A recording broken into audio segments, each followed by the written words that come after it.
Merhabalar arkadaşlar, kanalıma videoma hoş geldiniz. Bugün sizlerle birlikte squishy challenge yapacağız. Bir sürü squishy'miz var. Bakın pastaları düzüyorum ben.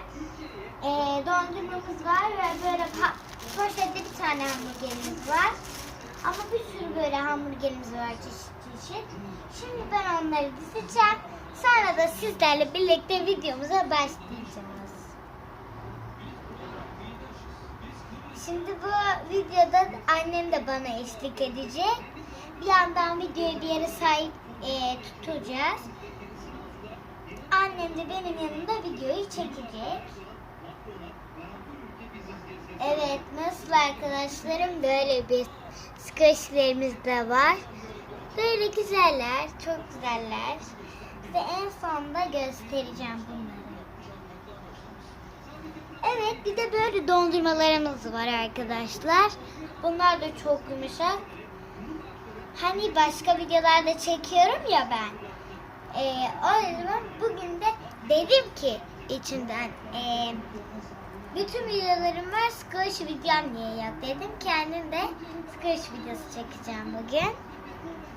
Dondurmalarımı nereye dizeyim sence anne? İkinci sıraya.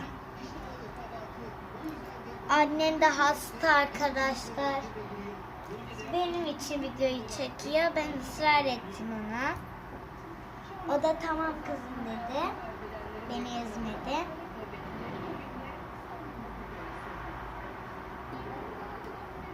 Evet anne, hamburgerleri nereye dizeyim? Onları da üçüncü sıraya dizelim.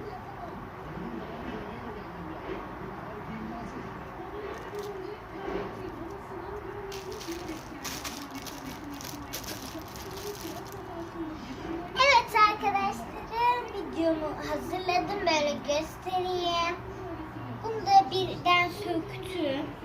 Göstereyim böyle. Anne sen de hazırladığın yeri göster. Evet arkadaşlar. Burada böyle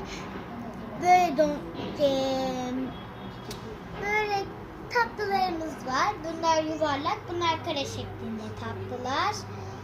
Onları böyle hazırladım. Burada da şekil dondurmalarım. Burada da renk hamburgerlerim var. İçini göstereyim size hamburgerlerin. Bakın. Böyle içinde her şey varmış gibi gözüküyor. Ama aslında onlar gerçek değil. Şimdi annem size burayı göstersin. Ben de bir tuvalet molası vereyim.